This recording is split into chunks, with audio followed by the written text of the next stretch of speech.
Welcome everybody to our General Assembly. We are so excited to have you here, and thank you on this busy Sunday that you're taking some time to learn about religious nationalism and join in community to understand this topic better. We super appreciate it. And I am Margaret Johnson. I'm one of the board members of JAMAAT, which is Jews and Muslims and Allies Acting Together.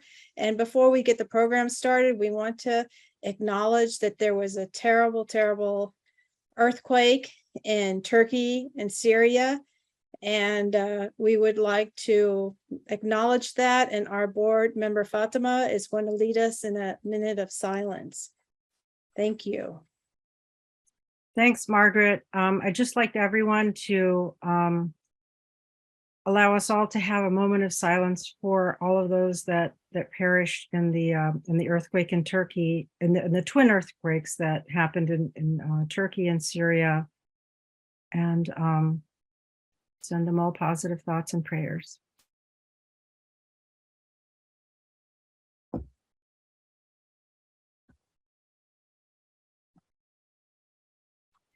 Thank you.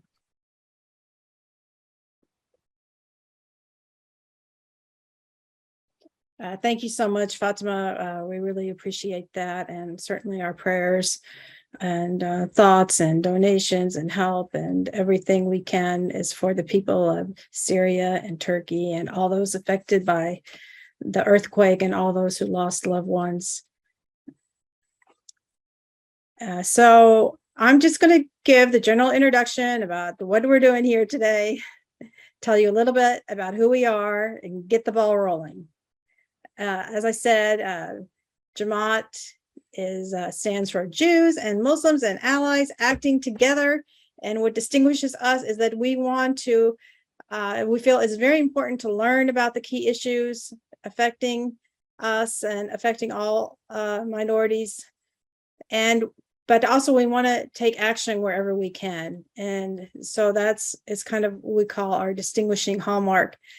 And so our main purpose, we're here in the Washington, D.C. metro area, and we really appreciate all of you have joined us from other places as well.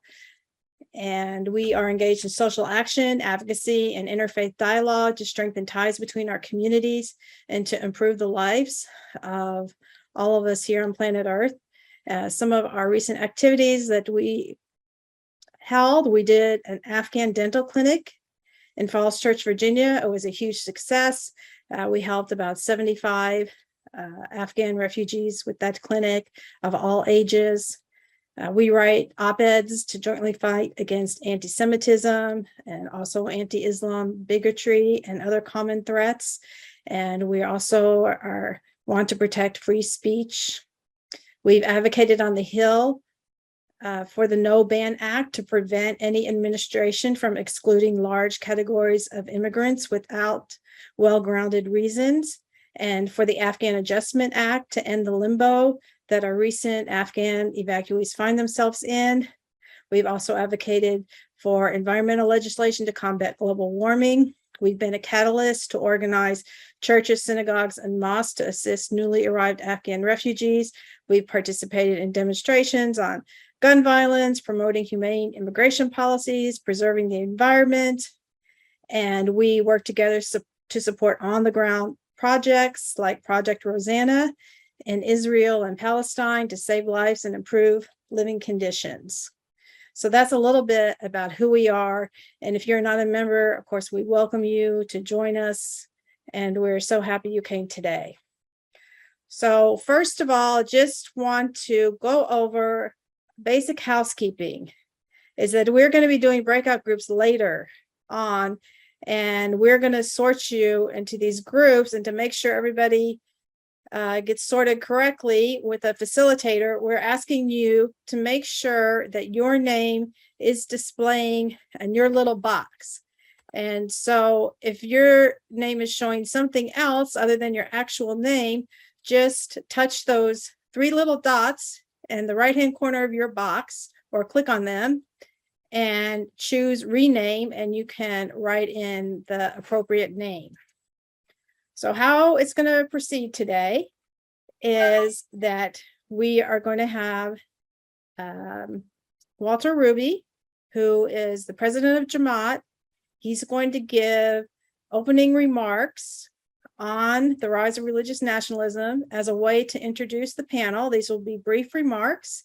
And I know many of you know Walter. He's a veteran journalist. He's an activist in Muslim-Jewish relations for many years. And he recently published a book with Sabia Rahman, We Refuse to Be Enemies: How Muslims and Jews Can Make Peace One Friendship at a Time. So if you haven't read it already, get on that. And so then we will have the panelists who each have about 8 to 10 minutes to speak. Then we're going to have question and answer. And at that time, you all will be invited to ask questions. Then we're going to have breakout rooms for about 20 minutes, in which you are going to have a chance to discuss among yourselves about the panel. Then we'll have some announcements, and we do something and talk about next steps. And then we do something that's very special to us, which is the What's on Your Mind session, where you can talk about what's on your mind these days. What is it you're concerned about? So without further ado, Walter Ruby. Thank you so much, Margaret. That's wonderful opening. So as Margaret said, we're holding this important discussion today because religious nationalism is very much on the rise, including right here in the USA. Yet the rise of Christian nationalism in America is actually part of a global rise of religious nationalism. But since the distinct religious nationalisms at play in various countries are frequently turned against each other, we often don't recognize that religious nationalism is a global trend, if not a global movement. Now, in historical terms, the rise of religious nationalism is a relatively recent phenomenon. In the 1950s and 60s, traditional religion appeared to be receding, even disappearing. Traditional religions were on the defensive against ascendant science and liberal democracy, as well as movements like socialism and communism. And on a personal note, when I was living in Israel at the age of 11 in 1961, so that dates me, my father, who was a nuclear physicist, took me on a walking tour of the ultra-Orthodox enclave of Mea Shearim in Jerusalem. He said to me, "Look, Walter, look very carefully, because in 10 years, all of this will be gone." So obviously, instead of that thing coming true, in the past 60 years, since he said that, the ultra-Orthodox in Israel have greatly increased their numbers and political power. And I would say the massive global swing toward religious nationalism really took off with the triumph of the so-called Islamic Revolution in Iran in 1979. During the 80s, you had the Afghan Mujahideen unexpectedly defeating their Soviet occupiers. In the US, the so-called moral majority entered the political fray and helped to elect Ronald Reagan in 1980. The religious right has grown in power since then, staunchly, and more recently, obviously, staunchly supporting an authoritarian president who sought to overturn an election in 2020. And then I would say over the last 10 or 15 years, we've seen the following: the rise of Hindu nationalism to power in India. We've seen murderous attacks, some of them incited by Buddhist monks, on Rohingya Muslims in Burma. In Russia, the Kremlin has married Russian nationalism and orthodoxy, invading Ukraine and persecuting the Crimean Tatar Muslims. And we have seen, obviously, as I mentioned before, the rise of Jewish nationalism in Israel with an extremist religious Zionism now ensconced in power. Now, to me, the ascent of religious nationalism seems in many ways paradoxical. I mean, here we're at a moment of incredible scientific advances, and including the internet with sort of all the mysteries of the universe at your fingertips with a Google search. And yet amidst that, we have this turning around the world toward denial of science, toward fundamentalism and authoritarianism. And to be clear, religion itself is not the issue. Most of us here today are people of faith. The problem is the marrying of religion, nationalism, and authoritarian politics, creating a dangerous brew that threatens the rights of minority faiths as well as as pluralism, multiculturalism, and democracy itself. If you have any doubts about how topical this subject is, consider that the Super Bowl, which will be kicking off in 3 hours, will be featuring a Jesus-themed commercial entitled "He Gets Us," as though all Americans were Christians who believe in the divinity of Jesus.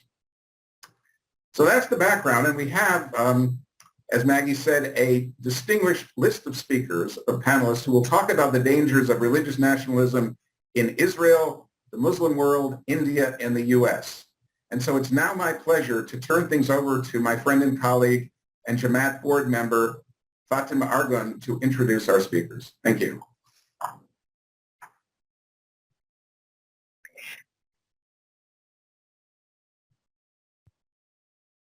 Yes. Okay. Thank you, Walter.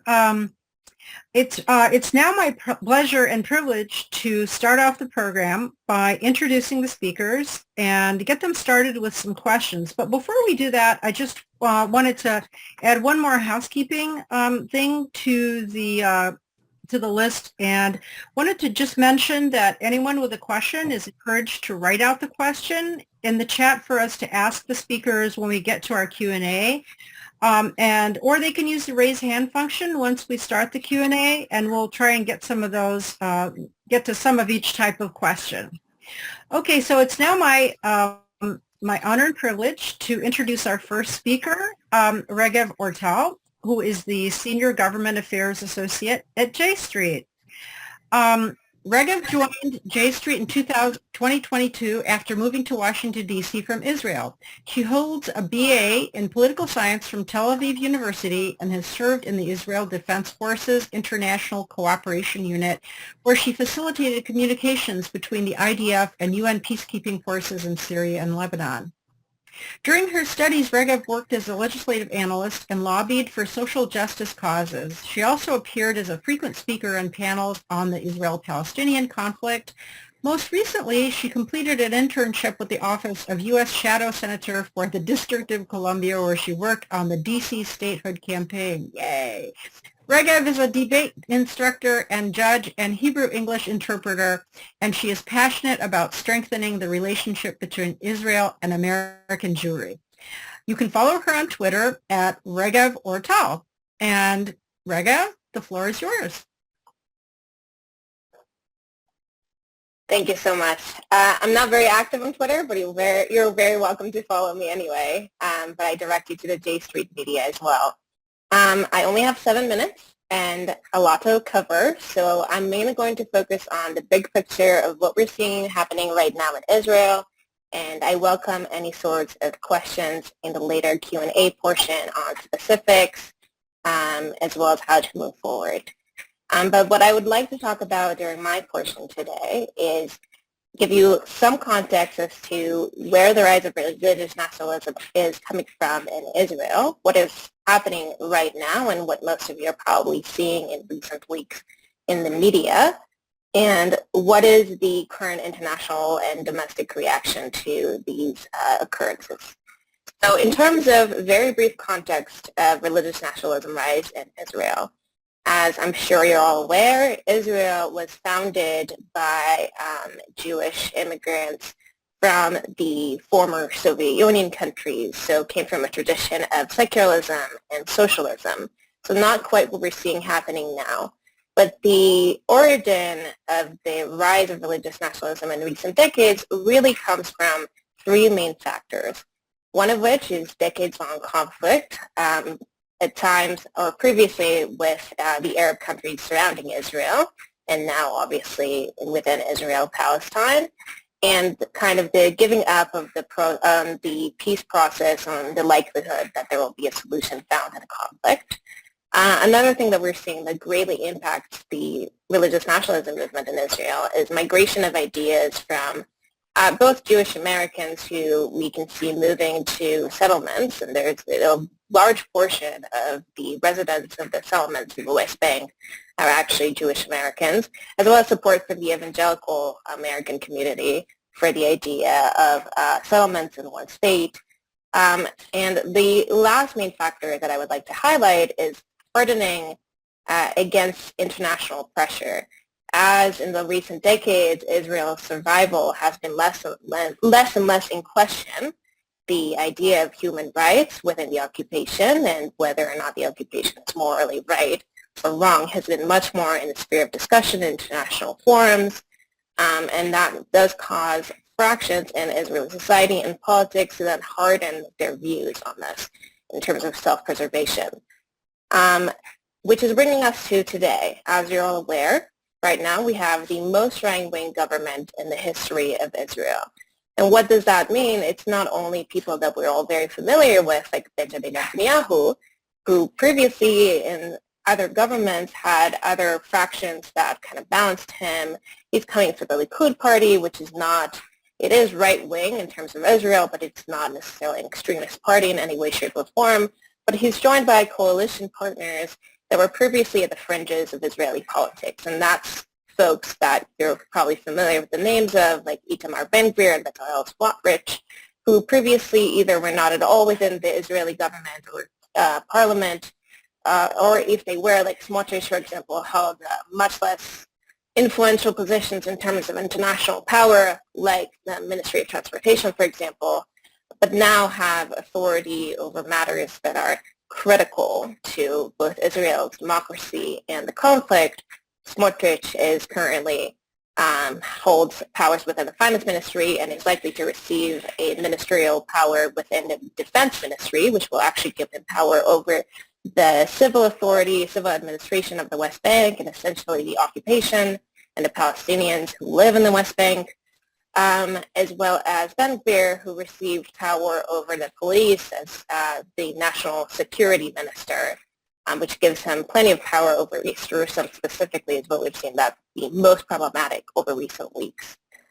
Not only do they have major authorities that have never been owned before by these kinds of people, but you actually are seeing them openly and unapologetically calling for policies that have never been spoken so out loud in mainstream Israeli politics, including in one state, but not only in one state, with apartheid-like policies, right? So calling for a one state in which Palestinians would not have citizenship or voting rights, which is, again, even though this kind of criticism is something that Israel has faced for many years now, has never been so accepted in mainstream Israeli politics to call out for these policies openly. This is not just theory, right? We're seeing these people putting these ideologies into practice now. There are three main facets that you'll probably have heard of this happening in recent weeks since the government was sworn in. One is the threat to Israeli democracy. This is where the judicial reform comes into play. It's mostly concerning domestic Israel policy and the authority of the Supreme Court and the separation of authority, checks and balances system within Israeli democracy. And the idea is to give much more power to the legislator and government, which in Israel are essentially the same in that you have to have a majority over the legislator in order to have a government, over the Supreme Court. And that is the main facet that you hear discussed within Israel today. Another thing is religious pluralism, which is both international or other religions, and especially in Jerusalem, you can see that with Temple Mount issues and the status quo of Temple Mount, as well as treatment of religious minorities, Christian minorities in Jerusalem. And you also see that within Judaism itself on the question, for example, legal question of who does Israel consider Jewish enough to immigrate to Israel? And that's something that you hear talked about a lot, especially from world Jewry and the Jewish American community. And the last thing, which is probably the most relevant to this organization and most relevant to J Street, is the effects on the Israeli-Palestinian conflict and the threat to two-state solution. And I apologize, you're going to hear the cat meowing in the background. And these are policies, like I said, openly calling for one state, openly calling again for full-out de jure annexation, like we saw in 2020 under Trump, policies that are further destabilizing the already weakened Palestinian Authority and put the current status of the Palestinian Authority in the West Bank into much more severe standing. And there's many more policies that I just don't have time to go into, but those are specifically unique to this new government, as well as continuing things that you've seen before, like settlement expansion and so on. So in these three main facets, we really do see this most right-wing government being incredibly problematic, both to domestic in Israel and internationally, and to the Palestinians as well. In terms of public reaction, is this it, Fatima? Am I done? Okay, 1 minute. Great, thank you. In terms of public reaction, I would say that the main thing that you probably heard about in the news is the first two, right? Like in terms of like the judicial reform, that is what most concerns Israelis within Israel, and that is what the major hundreds of thousands of people's protests have mostly been about. And in terms of religious pluralism, that's what you heard the Arab world speak about and Jewish American community speak about the most. What we do see less spoken about and we need the most for the international community to step in, and also just in terms of jurisdiction, it makes the most sense for the international community to speak out about, is the effect on the Israeli-Palestinian conflict and on the two-state solution. And I'm running out of time, but I'm happy in the Q&A portion to speak about how exactly can we do this, what are we already seeing happening in the U.S., internationally, and what can be done moving forward. Thank you so much. Thank you, Raga. That was awesome and very comprehensive. And, I think you gave us a very good overview of, the rise of religious nationalism in Israel, how it represents a danger to democracy and pluralism. And we look forward to hearing more from you about ideas, about how we can push back against this danger, and we'll be exploring that more in the breakouts and the Q&A. It's now my pleasure to go on to our second speaker. We are pleased and honored to have Professor Muqtadar Khan, and I will read to you Professor Khan's bio now. Dr. Muqtadar Khan is a professor in the Department of Political Science and International Relations at the University of Delaware. He is a non-resident scholar with the Center for Global Policy, coordinating the Islam and Good Governance Initiative. He was the academic director of the U.S. State Department's National Security Institute from 2016 to 2019 and is the academic director of the American Foreign Policy Institute from 2019 to 2022 at the Institute for Global Studies at the University of Delaware. He was a senior non-resident fellow of the Brookings Institution from 2003 to 2008, with a senior fellow with the Center for Global Policy from 2017 to 2020, and a senior non-resident scholar with New Lines Institute. He has his PhD in International Relations from Georgetown University, an MA in International Relations Studies from Florida International University, and an MBA from Bombay University with a BE from Osmania University. He's the author of the award-winning book Islam and Good Governance, Political Philosophy of Ihsan, published in April 2019 by Palgrave Macmillan. He's also the author of several other books: American Muslims, Bridging Faith and Freedom, Jihad for Jerusalem, Identity and Strategy in International Relations, Islamic Democratic Discourse, Debating Moderate Islam, and many more. His articles and commentaries can be found on a number of websites, which we will provide as resources at the end of this event. And but I'm going to get it started off by asking Professor Khan to, please, if you could talk to us a little bit about the rise of religious nationalism in the Islamic world, and how has it diminished human rights and democracy in those countries? What ideas might you have for us here so we can help push back against this danger? Thank you very much, Fatima, for that comprehensive introduction. And I want to thank JAMAAT, as well as Walter Ruby and Fatima and Ms. Morgan for hosting this event and also working so hard. I am familiar with how much work they've put in to organize this event. What I'm going to do in my brief presentation is talk to you about the kinds of how religion and politics mix in Muslim societies. I'll also then talk to you about specific examples of Pakistan, Iran, and Afghanistan. And then I will talk about what the consequences of religious nationalism in the Muslim world is, and perhaps even if there's time, suggest on what we can do about it.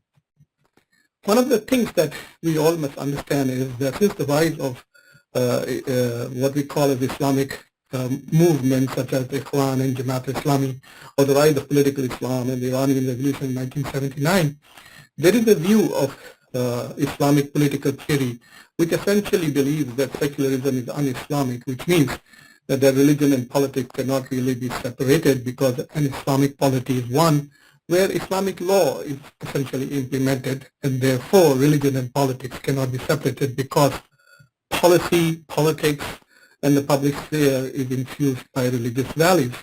However, there are those who have alternative views. There are those who even talk about Islam and democracy, like yours truly.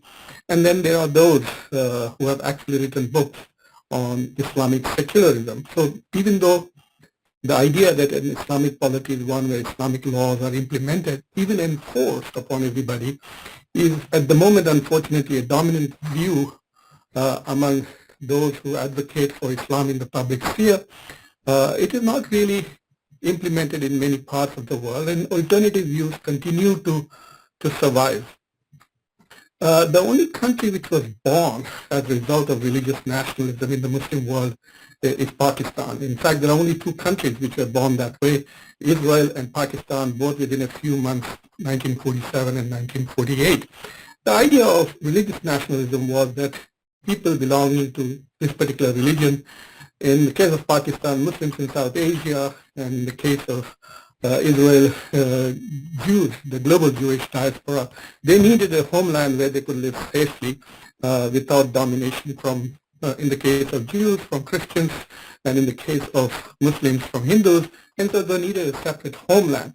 So the idea was to create a country for people who belong to a particular religion without identifying the nature of the architecture of the polity, and therefore it was possible in early days to think of Pakistan as a liberal democracy where the majority of the citizens were Muslims. However, two trends have developed since. One is the recognition that there are that movements which want Islamization of countries. So you have seen Islamization of Pakistan.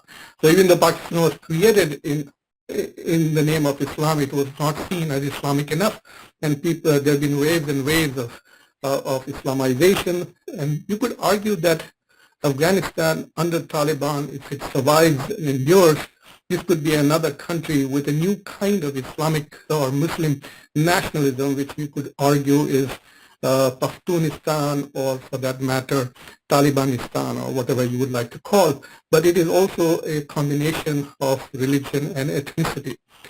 And then, of course, we have national religions. So you have an Islam that is Pakistani Islam, you have an Iranian Islam, a Saudi Islam.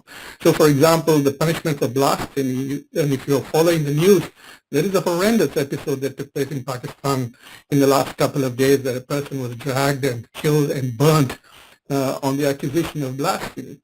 So there is this trend also where different countries have different interpretations of Islam, and we have to recognize the diversity.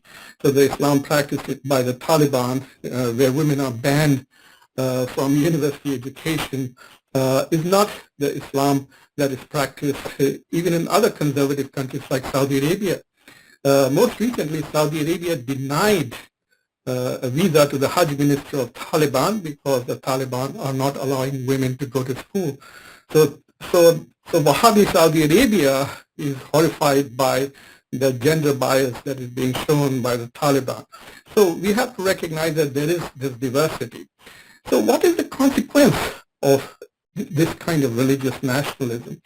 It is the same whether it is Hindu nationalism, Jewish nationalism, Christian or Muslim nationalism. It does very broadly, let's say two things very broadly, and I'll identify one more thing. One, it becomes problematic for minorities who do not belong to that faith. So if you have a Pakistan which advocates a certain kind of religious nationalism, then what happens to those who are not Muslim? they get marginalized, and defending their human rights and defending their status as equal citizens becomes the most challenging task. So, for example, people keep talking about the fact that when Pakistan came into existence, both the Pakistanis, the population there was 20% Hindu, and now it's diminished significantly. What happened to them? Were they forced to convert? Were they killed? Were they forced to leave? So was there genocidal violence, or was there ethnic cleansing? So these kind of questions are raised. So it becomes very difficult in a political system which is advocating one religion, and a religion that does not necessarily defend equal rights for people of different faiths, then defending their rights becomes one challenge. The second challenge that these groups face is if there is a disjuncture between universal values and the values that they are espousing. So, for example, we believe today that all people of all genders, regardless of what gender they claim, have equal rights politically and equal rights to education. And Taliban, which now for cultural and religious reasons does not believe that, is out of sync with the rest of the world, and so it's creating a huge crisis. It is not just a crisis for Afghanistan, but also for the rest of the world, which actually wants to help the Afghan population.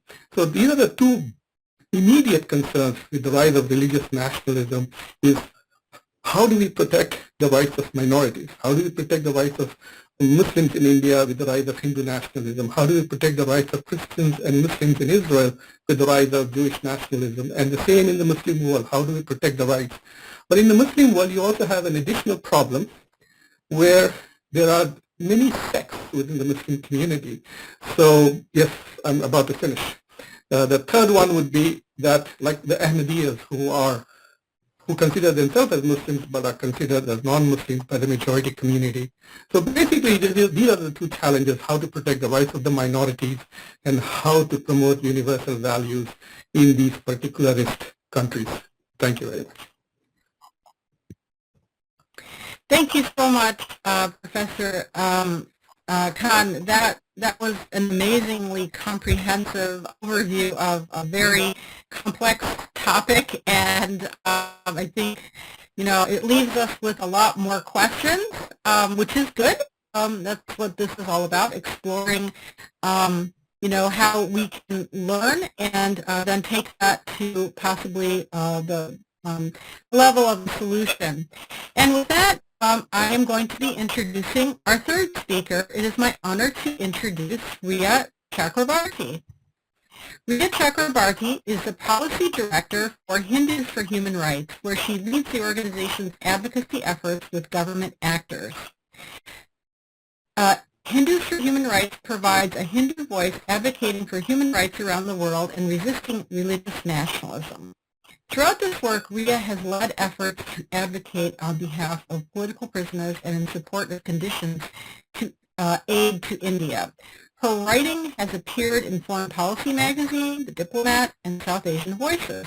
Previously, she examined political violence in the United States, and her research on the 2019 wave of democratic protests was published by the Johns Hopkins School of Advanced International Studies Journal of Global Affairs. Riya has also worked in various positions in the United States Senate and the World Health Organization. It is, I feel very privileged to have Riya on our panel today. And before we get started, I just wanted to ask Riya, get her started by giving her a few questions on the topic, which is, Riya, could you please tell us a little bit about the rise of religious nationalism in India? How has it diminished human rights and democracy there? And also, I guess my second question would be, what ideas do you have for us here to help push back against this danger? The floor is all yours. Thank you. So as Fatima said, my organization is Hindus for Human Rights, and we fight Hindu nationalism. And so Hindus for Human Rights was founded in the wake of Modi's re-election in the summer of 2019. And our founders were alarmed to find that even though Modi's Hindu nationalist government tarnished the name of Hinduism, they could not find a group who spoke with a Hindu voice against the weaponization of our faith, against intolerance or communal violence in India. Instead, human rights organizations rallied for Modi and cheered India's precipitous fall into majoritarianism. Hindus for Human Rights then was founded to reclaim Hinduism and to provide a space for Hindus around the world to unequivocally denounce the persecution of minorities in India, to oppose Hindu nationalism, and to annihilate caste. So the Hindu nationalist movement, it emerged in the early 20th century with the founding of the Rashtriya Swayamsevak Sangh. And the movement was an alternative to the democratic movement that eventually won India to independence. Hindu nationalist leaders believed that an independent India could only thrive if Indians rallied around a nationalist Hindu identity and were led by a strong authoritarian. In fact, Hindu nationalist leaders visited Italy and Germany in the 1920s and 1930s and took direct inspiration from Benito Mussolini and Adolf Hitler to create the RSS and the larger Hindu nationalist movement. Despite their efforts, Hindu nationalism was pushed to the fringes of Indian politics, and from the fringes, the left to even going as far as one RSS member assassinating Mahatma Gandhi.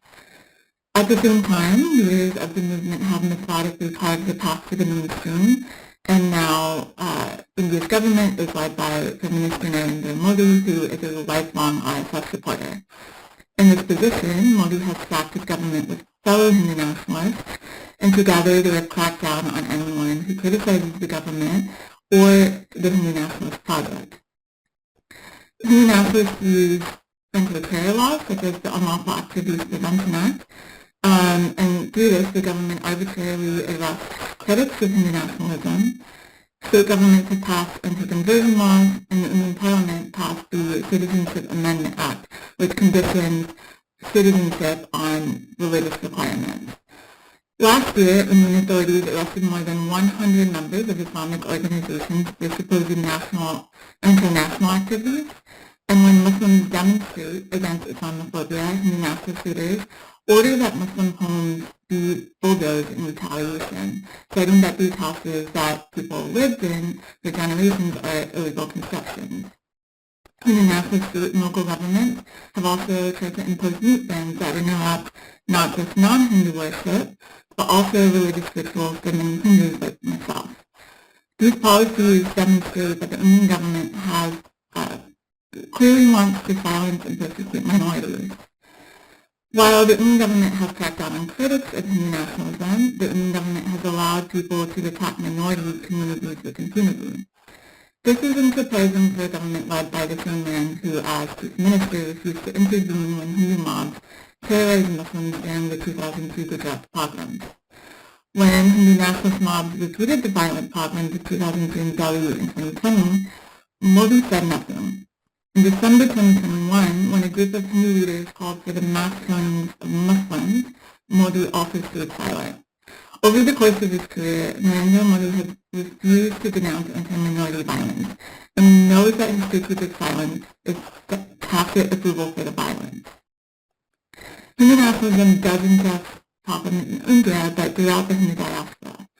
In the US, Canada, the UK, Australia, and elsewhere, Hindu nationalist organizations have increased their presence in the Hindu community and expanded their power as representatives of the community. Other than Hindus for Human Rights, there are many Hindu organizations that explicitly use their Hinduism to speak out against Hindu nationalism and Islamophobia. Many Hindu organizations have aligned with far-right thought leaders like Steve Bannon and Richard Spencer to cement Hindu nationalism's place in the global right-wing extremist ecosystem, while other organizations will present themselves as supposedly progressive organizations that, while they actively undermine efforts to combat caste discrimination and block efforts to denounce the Indian government's persecution of religious and cultural minorities. Instead, they use the word Hinduphobia to scare politicians and activists away from making principled defenses of India's religious and cultural diversity. The rise of Hindu nationalism and the Indian government's unchecked path to authoritarianism have fractured the South Asian community. In Canada, a Hindu nationalist politician raised the RSS flag on Parliament Hill. In Leicester, England, Hindu nationalists from out of town sparked anti-Muslim riots in a city where Hindu and Muslim residents historically lived side by side in harmony. In Edison, New Jersey, Hindu nationalists included bulldozers in an India Day parade, sending an explicit message to the city's Indian American Muslims that they would not be safe in India or in the U.S. And in October, a Hindu Students Foundation based in Texas fundraised for the destruction of churches and forced conversions of Indian Christians in India. As we've heard today, religious nationalism is the greatest threat to democracy, and Hindu nationalism poses a threat everywhere it spreads. To combat the rise of Hindu nationalism at the grassroots level, there are a few things we can do. Join the fight for global democracy and against religious nationalism around the world. Write to lawmakers at the federal level about the need for the U.S. to hold the Indian government accountable for its treatment of religious and cultural minorities. Urge policymakers at all levels to introduce legislation to make crafts a protected category. If you hear that politicians like Maryland's Lieutenant Governor Elena Miller have received money from Hindu nationalists, ask them to return that money and denounce Hindu nationalism. And then finally, support South Asian events that celebrate the many faiths and cultures within the subcontinent. You shouldn't have any trouble finding any of those events. So that's all I have. Thank you so much.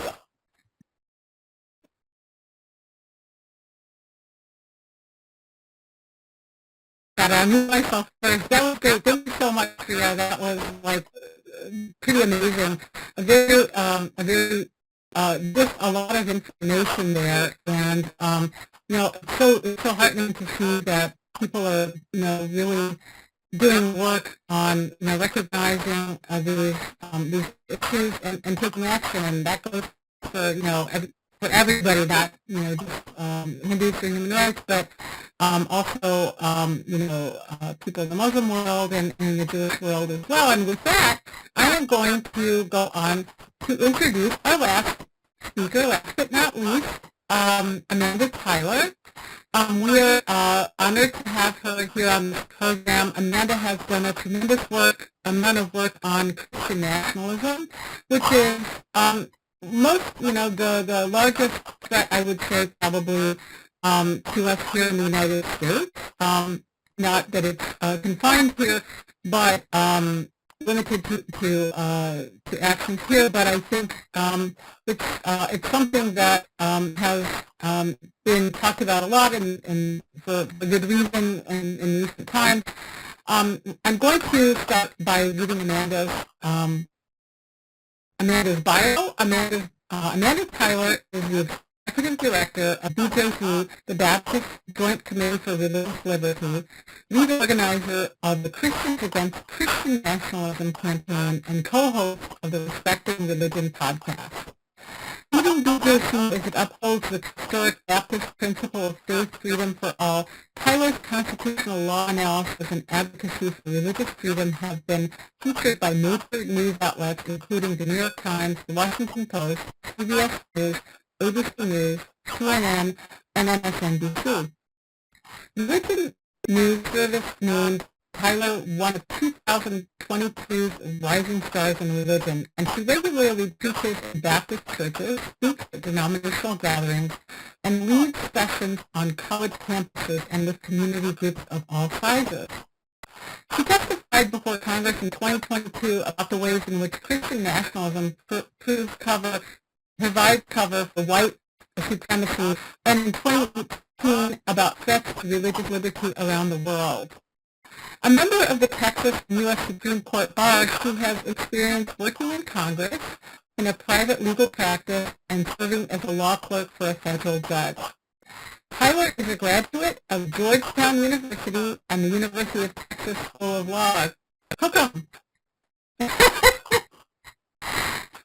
I'm also not a University of Texas alum. Proud to be one. So anyway, with that, I just wanted to get us started with a couple of questions. If you could please talk to us about the rise of religious nationalism here in the U.S. And, how is it diminishing pluralism and democracy and, stimulating religious bigotry in America? Secondly, I would ask, what ideas do you have for us here to join with Americans of different backgrounds to help push against, push back against this danger to democracy?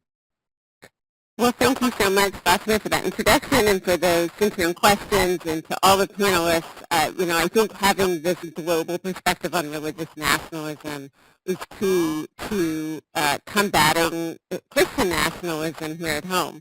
So I am going to share at this point a presentation to help organize my thoughts here. And as Fatima said, I lead Baptist Joint Committee for Religious Liberty. We are an education and advocacy group headquartered in Washington on Capitol Hill. We are in our 87th year of doing this work of faith freedom for all. And throughout the presentation, I have some QR codes. So if you want to learn more about BJC and subscribe to our emails, this QR code will take you to that. And I also have our social handles here on the screen, and would love for you to follow BJC and follow me on Twitter at Amanda Tyler BJC.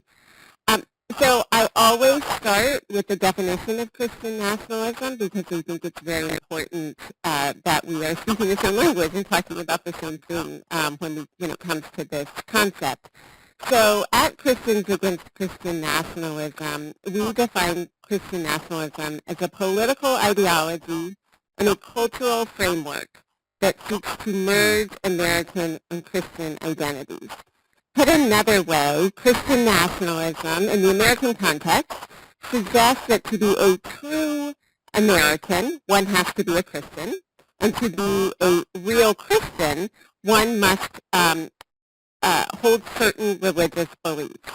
And here on the QR code will take you to our project, ChristiansAgainstChristianNationalism.org, which has a lot of the materials that I will be referencing today. So what are some of the markers of Christian nationalism? Well, first, Christian nationalism heavily relies on this mythological founding of the United States as a quote-unquote Christian nation. And in that language of Christian nation, it is not usually talking about the United States in a demographic sense. It is true that a majority of Americans claim a Christian identity. But what Christian nation means to most people is that America was founded by Christians for Christians in order to reflect Christian values, or in more modern terms, sometimes it's called Judeo-Christian values, and that it is about having Christianity be privileged in law and policy. It is in many ways an exaggerated form of American exceptionalism, in that God's providential hand is at work in America's history and present politics, and that God has a special use for America for the future as well. Of course, all of this Christian nation mythology contradicts both history and the constitutional text. That the framers of the Constitution made a deliberate choice to form a secular government and to break with established religion, doing so both in Article 6 of the U.S. Constitution and in the First Amendment and the guarantees of religious freedom for all. A couple of things when we talk and define Christian nationalism, we have to say that it's not. And we at Christians Against Christian Nationalism distinguish between Christian nationalism and Christianity. Christian nationalism, as we've defined it, is a political ideology and a cultural framework. Christianity is a religion. Of course, the Christian in Christian nationalism is much more about an ethno-national identity than it is about a specific religion or theology. But because Christian nationalism uses the language and symbols of Christianity, to a casual observer, it can look very much like the same thing. And we do acknowledge that in many religious communities, unfortunately Christian communities, that their worship practice, their theologies have been so infected by Christian nationalism that it can be difficult to tell the difference between the two. And that is because Christian nationalism as an ideology is not new. It has been around the United States for centuries. It has been present in American Christianity for centuries, and so these two concepts are very much related and overlapping. We also, in talking about Christian nationalism, distinguish it from patriotism. Patriotism being defined as a love of country, nationalism being an allegiance to country that demands supremacy over all of their allegiances, including in a Christian context, to Jesus, and in the broader religious nationalism context, including allegiance to anything over our independent religious convictions and callings of our own faith. At Christians Against Christian Nationalism, we have also talked throughout about white Christian nationalism. And the way that our statement there talks about white Christian nationalism is this, that Christian nationalism often overlaps with and provides cover for white supremacy and racial subjugation. That's because Christian nationalism, both on this Christian nation myth, creates and perpetuates a sense of cultural belonging in the United States that is limited to the people who were included in the founding of the United States, namely native-born white Christians, and specifically wealthy white Christian men. And this idea of white Christian nationalism, the overlap with white supremacy, was reiterated in a new study that was released just this week from PRRI and the Brookings Institution. And in that study, and I will include a link in the chat in just a moment, the researchers pointed out that to better understand the inner workings of Christian nationalism, that they examined 5 core attitudes that are often associated with Christian nationalist beliefs. And those are anti-black racism, anti-immigrant views, anti-Semitic views, anti-Muslim views, and patriarchal understandings of traditional gender roles. And I really commend this study and what they found for those who are interested in studying more about how Christian nationalism drives these bigotries and this discrimination against the groups that I've named here. I did want to specifically cite some of the findings they had when it came to anti-Muslim views.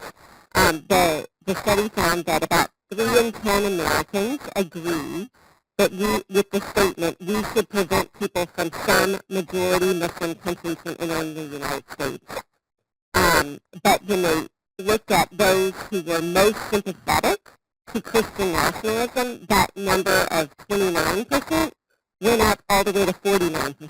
So half of the people asked who were more sympathetic to Christian nationalism agreed with that statement that was essentially in line with Trump's Muslim ban.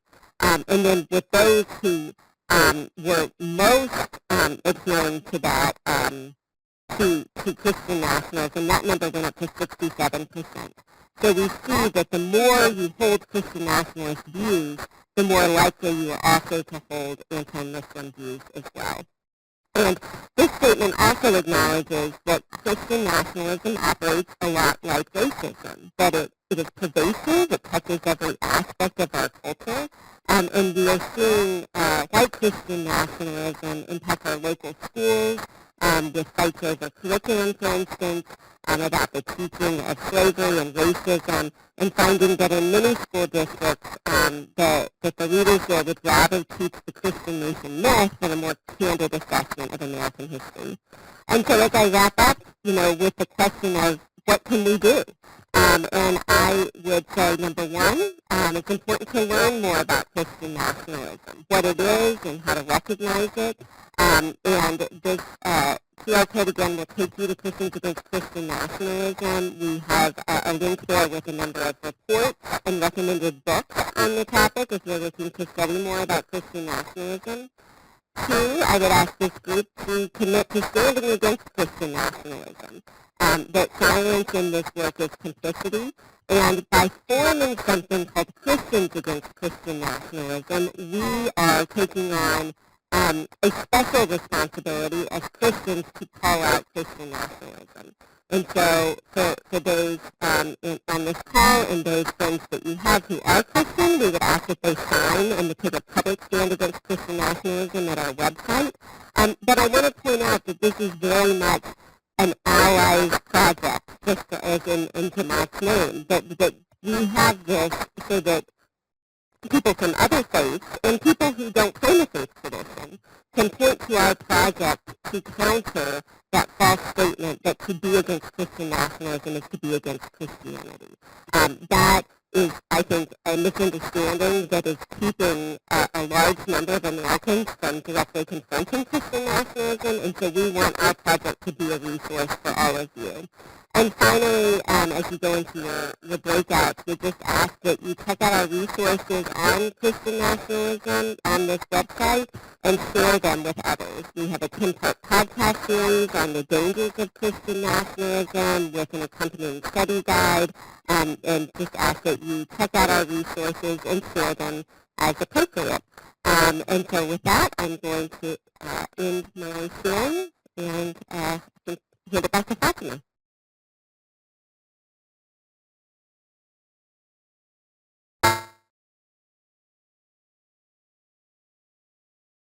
I think you're still muted, Fatima, sorry. Okay. Maybe there's a couple of people doing the controls here, so my apologies. Yeah, that was just, I just don't know where to begin. We have such an embarrassment of riches in terms of, speakers and,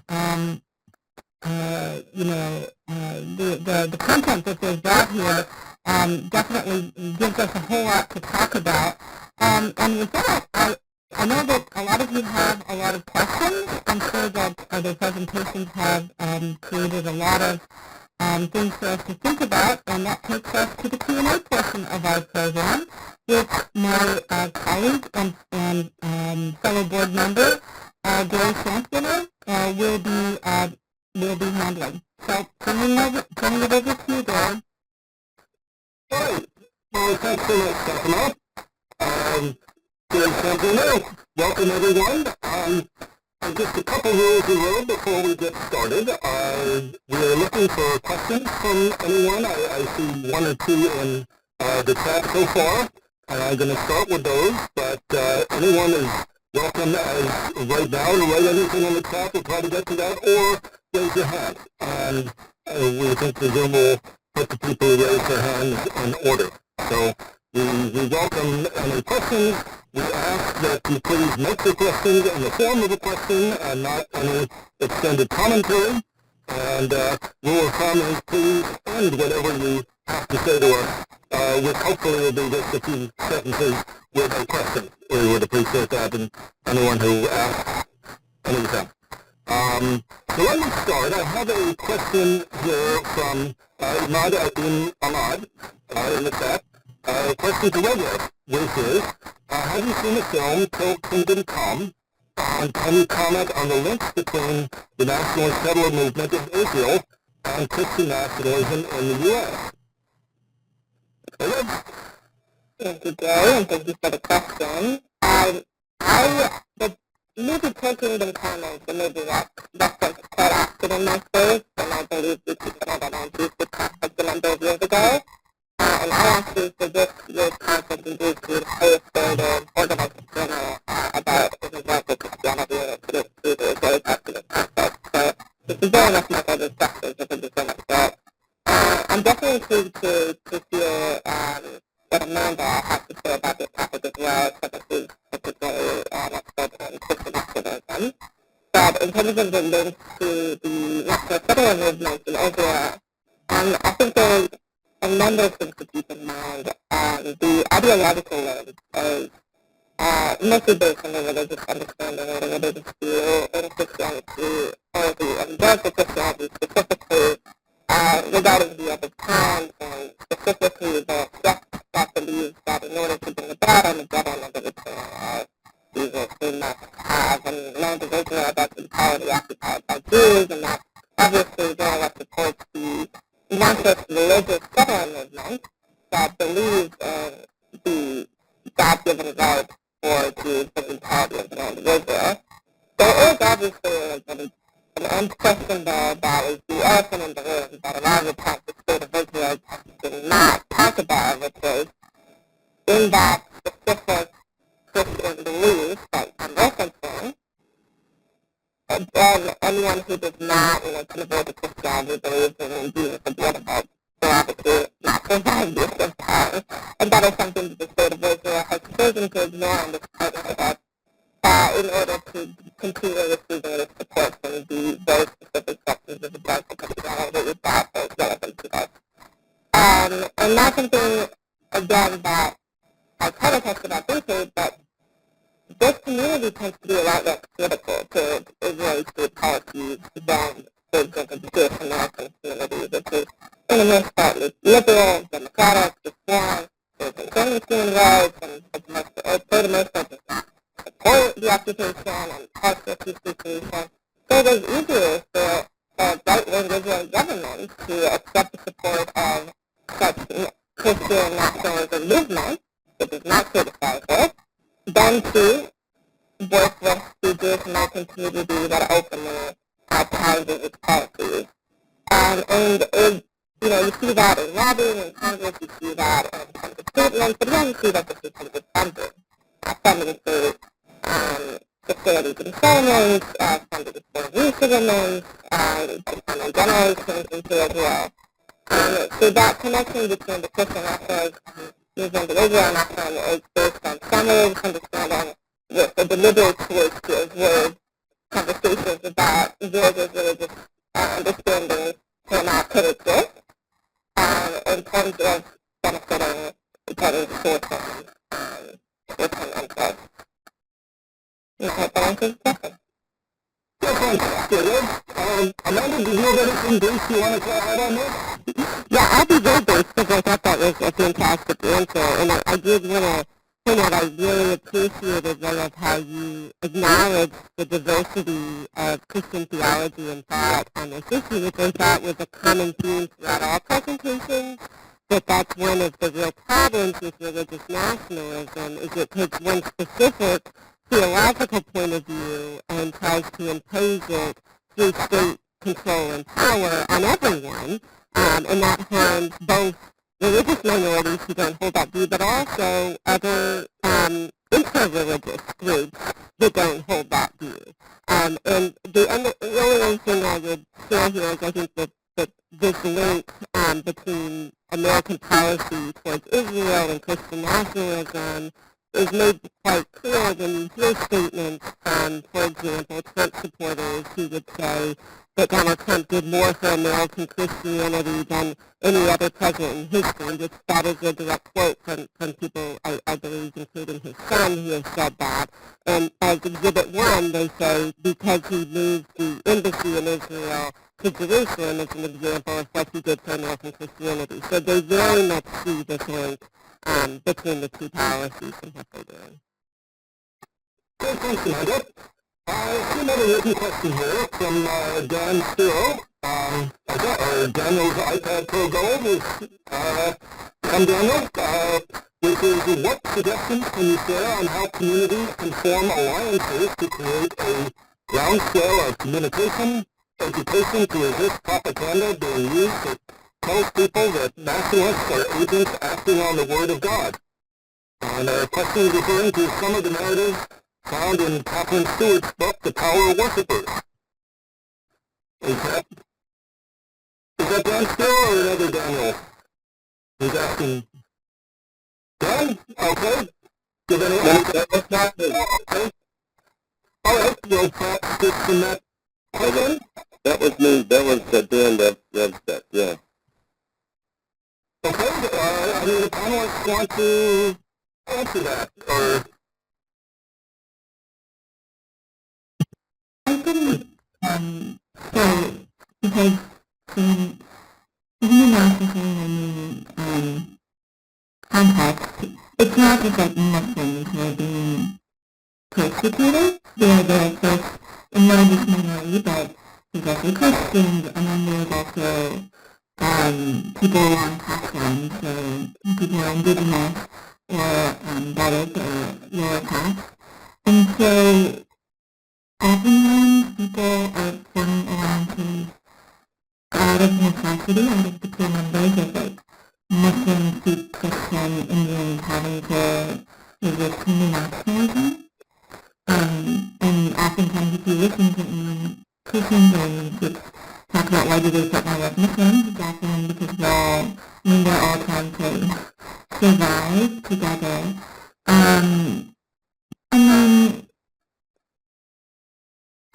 it seems sometimes as well within certain parts of India, particularly non-Hindi speaking parts of India, people see their ethnic or linguistic identity as divine and versus some other national identity, and that helps bring people together across state and class lines. Thank you. And let me go next to our wife. Who hands up. Hi, this is Mr. Raghav. Raghav, what differences or similarities do you see between Zionism and religious nationalism? That's a really interesting question. There's a very valid position. I believe in Israel exists, but I'm going to go ahead and speak about it from my own perspective for a moment.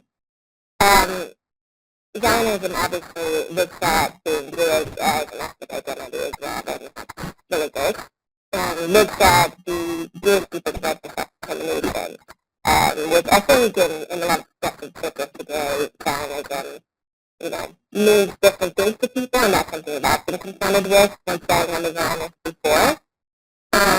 But I think it does beg the question that Israel has been dealing with the establishment, maybe even previous, which is how do you then balance the idea of being a Jewish state with a democratic state? And that is the balance that is always in question in Israeli politics, and that I would say, especially in recent years, has been shifting more and more towards the Jewish, which to me, as a Israeli liberal person, is a problem. So it comes to the notion of can you be a Zionist state without being a religious national state? I believe you can. There is a difference. I think there's many countries, and we can see that especially in Europe, that have identities that stand, there are countries that have identities that around specific cultures, specific customs, sometimes it is also around some religious customs, but still have church and state separation, and that would have to be a religion and state separation. So you can have a cultural identity of a country, but it's not necessarily translated into its policies for the most part. One of those things that I think are especially controversial in Israel, which is difficult to talk about these kinds of conversations, I think that the law of the king, right, that it's got to be benefit Jews, and essentially, I'm sure you're familiar, it's very difficult to integrate to Israel to not to have a connection to marriage, to just Christian or anything like that.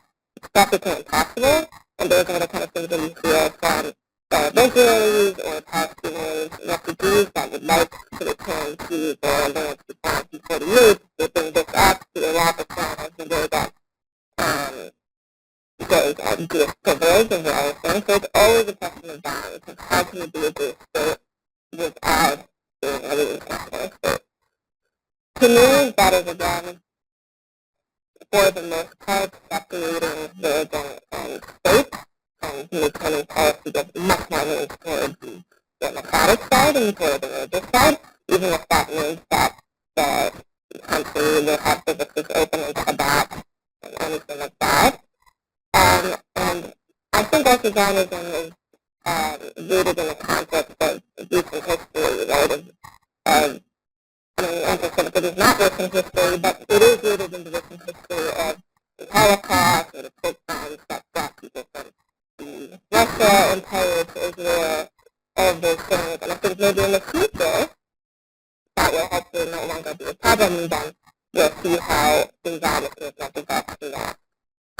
But it's certainly a question that keeps being in discussion in Israel and should continue to be in discussion, Whether or not it's fully possible, I don't know, but we can certainly do further and further closer as we get to the democracy side.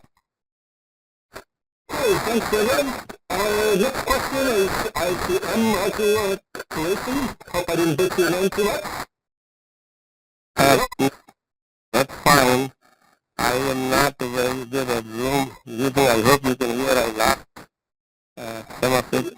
But basically, if you could, I wrote a note on something that Dr. Muqtadar Khan mentioned about the formation of Pakistan.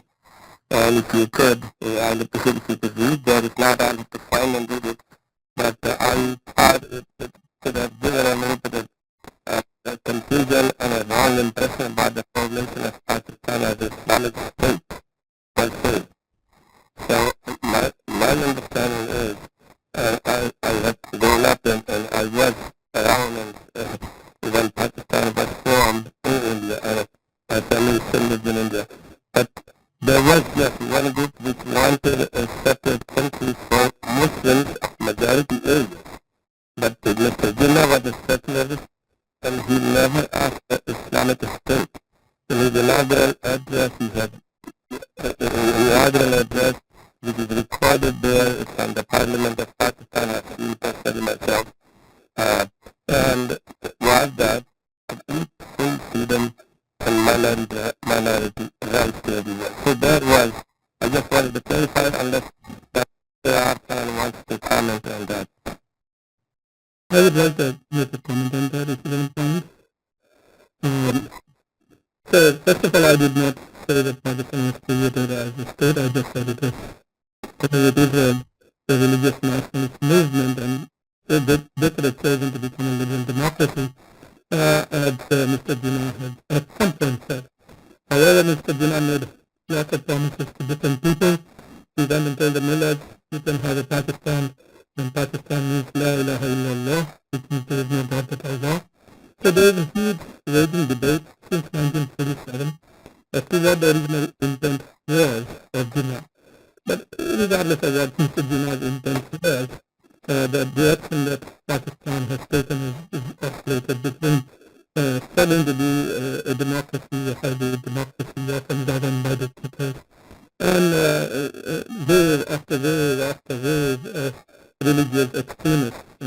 And Pakistan's religious extremism has been displayed the last 2 days in a rather brutal manner. Ishaq Ahmed, a retired professor, has written a very interesting book on Jinnah, and he ignited the debate about what the meaning is of Pakistan. And I was watching some of those debates, and apparently more and more Pakistanis are willing to say that the whole purpose of Pakistan was not just to save a small number of Muslims in the subcontinent while sacrificing the rest of them, because if Muslims can't live with Hindus, then why leave so many Muslims behind? To what end? But the idea was that, original idea was that in order to preserve Islam and Islamic identity as Muslims, and so if all Muslims in Pakistan chose to become secular and atheistic, then it would completely deny the purpose. So the debate is on, and it is going on.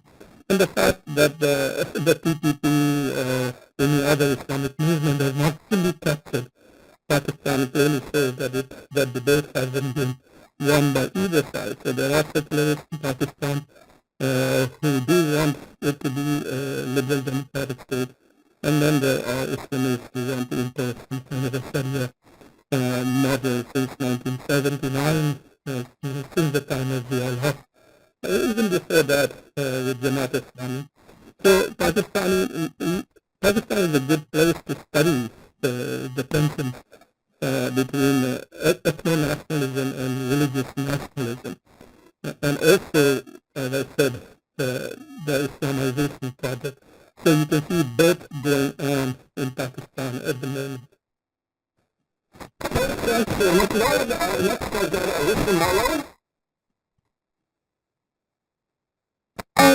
my apologies. I was on mute.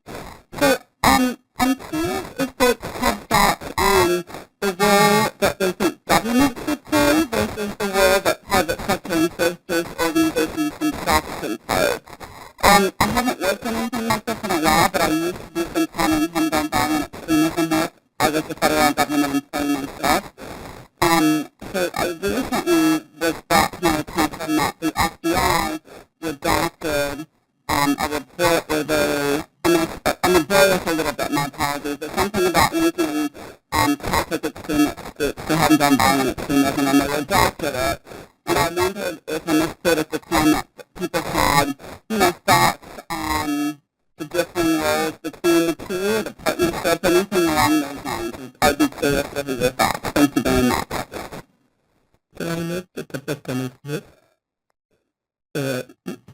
Number one, when you when the best between precedents, you cannot compromise this separation of the public and the private by having said-based initiatives.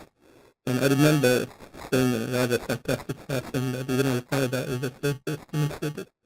So the point is that if the government is funding civil society institutions, then they're not government, private institutions challenging the government. They're allowing the government to encroach upon the territory that should be the domain of religion itself in the private sector. And as far as terrorism in America is concerned, you must have heard often that there is no domestic terrorism there. And I think that is the ultimate white privilege, to say that there is no such thing as a domestic terrorism there. So a man can walk into a church in South Carolina and kill 9 people, and then on the way back get the burger of his choice and not be charged with terrorism. That is, to me, an ultimate right privilege in this country, and we need to reverse that. And if we're going to talk about rise of evangelical movements, their impact on Christian nationalism, etc., then you cannot continue to protect religion. As a Muslim, the most comforting sentence to me whenever there is a reporting of terrorism in America is the medical actor alone. As soon as the media says and the police says, without any investigation, they don't even know what happened. But the first thing they say is, it appears that the individual acted alone, and I know if he's not a Muslim, and he's not, he's probably a white man, so they're already exonerating his religion, his culture, his ethnicity, his tribe. But the moment they say that it appears to have some other connection, then you know, oh my God, he's a Muslim terrorist, and now they're going to start reading the Quran, and they're going to talk about all the history of Islam, because obviously if it's a Muslim, Islam is responsible, and otherwise it is not. So I think a lot of these things have to do with also how media covers various religious nationalist movements. Thanks a lot. And for the last question, we only have very short time, so we've got one show to wrap up our questions. My question is not as fundamental, which is what is religious nationalism? And I say that because I think we're hearing different versions of it. I'm hearing Dr. Khan look at the formation of Israel as a religious nationalist project. I think I've heard that multiple times. I'm hearing Rabia sort of suggest religious nationalism is something that's going Western and not with the rise of the right religious, people, but the creation of the state of Israel wasn't necessarily religious nationalism. I think a lot of it is, what does this term mean? Because I think you can make an argument that now it's going up in the 60s, pretty much every country in the world is religious nationalist in one sense of the term. So I'm getting very confused as to what it is we're talking about, and maybe one or two of the panelists can quickly sort of give their vision, because I think what we're hearing is somewhat inconsistent. Anyone want to jump on that one? Yeah, I quickly say this one thing. I'm not a Zionist, but I'm also on the board of Delaware's justice movement, and I've been on the board for 7 years now. And participated in all the events that JC because I believe in the peaceful solution. But I do say if the concern is to preserve Israel as a Jewish state, if that is the Zionist goal, and when they say Jewish state, they define Jewishness as a religious identity, then it is religious nationalism to me. But if they define Jewishness as a race, which were rejected in the past, and then some countries have accused Zionism of racism and ethnicity, then it can't be a religious message. But if you say we want to preserve Israel as a Jewish state, and therefore we would compromise democracy, then I think Zionist movements are religious nationalist movements. But if they are willing to define, like in India we had this confusion over what is Hindu. Now RSS says every Muslim in India is a Hindu because they come from the religion. So they could be a very devout practicing Muslim, but they're still Hindu, and therefore part of the Hindu nationalist party. It is very confusing. I'm suddenly now identified as a Hindu Muslim rather than an Indian Muslim.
Okay, thank you. We're having a little glitch with the breakout room, so I'm going to ask, this is the time that we're going to ask you the questions, instead of you asking the panelists the questions. This particular portion, we're going to ask that it not be recorded. Margaret, if you could arrange for that, please. And then, another action item that we will be sending people forward as asking how you think the program could improve and for this program and other ones going forward. So we very much to hear from you about that as well. And anyone who, if you just want to send any comments, regardless of what you can, please send us an email to the JAMAAT GA address. And the other one we have, it is a Google group that is called the JAMAAT Forum.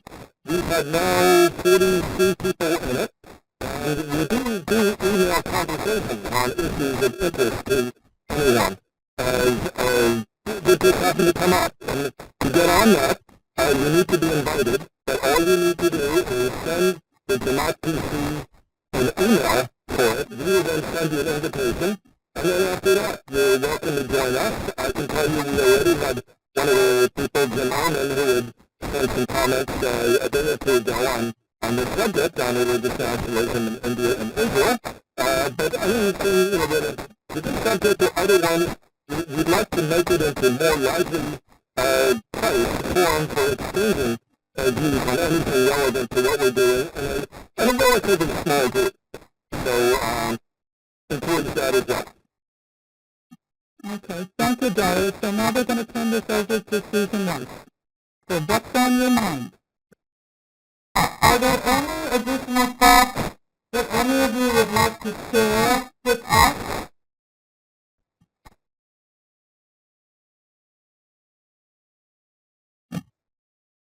I'll see the raised hand first. I think Mike would like to say something. Is it me that doesn't have gender? I saw you highlighted all of a sudden. No, I think what this is doing is hold on, similar program. Very difficult, but you have to learn about each other. I think that it's one of the things that we have been trying to do for those people who are Christian nationalists, Hindu nationalists, we want to bring them and understand what is it they want. After that, I also this opportunity at the JAMAAT board member to thank all of our speakers who really enlightened us greatly, talked about their individual areas, and contributed to making this something that has our interest and really showed us that we have so much in common. So, thank you. I don't see his hand, I'm sorry. Yeah. Charles, go ahead. I just pulled my hand down, so I apologize. That's right. What keeps coming up for me is the stress, the vast and widespread existential stress that society and the individual on all levels has been subjected to, particularly in the last 2 or 3 generations, in the last 20 or 30 years. And I think there's a fundamental insecurity abroad in the world, and people are trying to take refuge in something that they think is going to give them a robust and resilient identity. And often, of course, that identity requires them to try to take control over the circumstances and people in the environment and beyond. This is very fundamental, and I think that we need to look into how we can remediate that. Perhaps that is something we can start in our own lives and start by identifying within ourselves. I'm 75 years old. I'm here to tell you I can remember the Eisenhower first inauguration and what has happened in the world since that time. I tell you, it's pretty extreme. That's it. I can see Susan, I can see Iman, Dean, Ahmad, who would like to say something? I don't know, Susan wanted to go first? No, I don't have my hand up now. Please, go ahead. Okay. I just wanted to touch on clarifying a couple of terms that came up during the conversation. And I think we should be very clear about using the term distinction between ethno-nationalism and religious nationalism. Because, for example, in the case of not only Zionism, but in the case of Jinnah's understanding of the purpose of Pakistan, it is not a question of religious beliefs, but of religious identity, ethnic identity, that identify the concept of Jewish state or Muslim state. So Pakistan, for example, invited Leopold Weiss, who had taken on the name Muhammad Assad when it converted to Islam, to help write their constitution. Even though he's not of Indian background and not born into Islam. The other thing is the distinction between the liberal and more extremist versions of nationalism, so that, for example, Jinnah wanted to allow rights of the minority groups in Pakistan, even though it was to be a Muslim state. Similarly, liberal Zionists want to recognize the rights of the minorities in Israel. So I think maybe understanding those terms helps to clarify the conversation. Okay, thank you so much.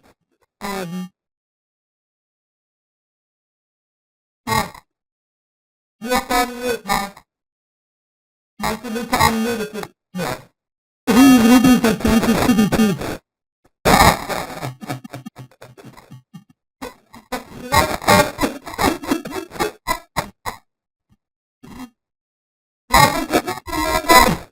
I'm reading to the two texts on and with the black coat.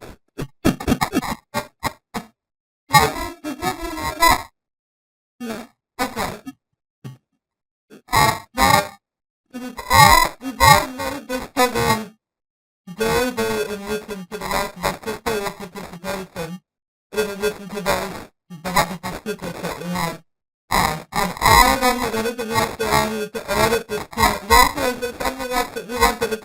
advice to the audience?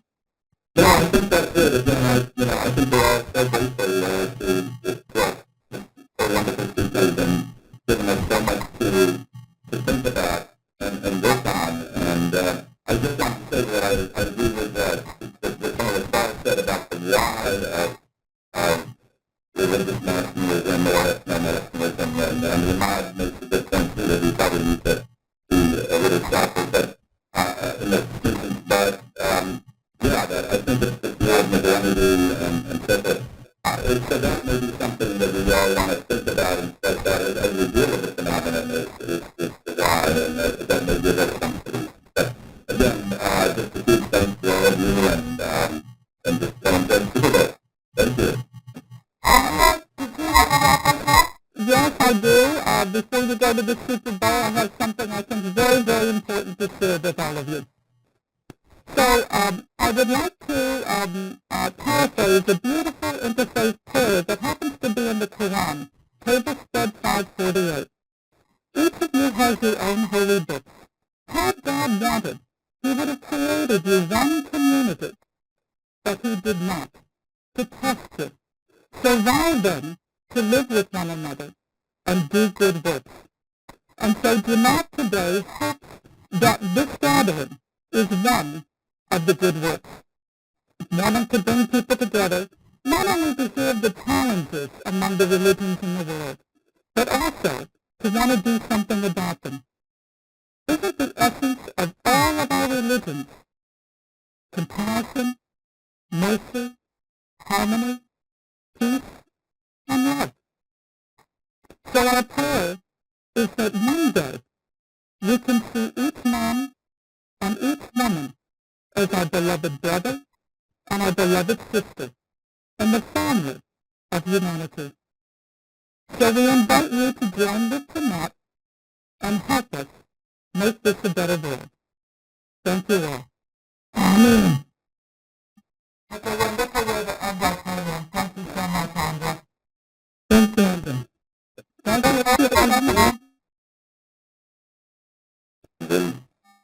And we'll be in touch with our survey and everything else. Thank you, everyone. Thank you. Thank you. Bye-bye, everyone.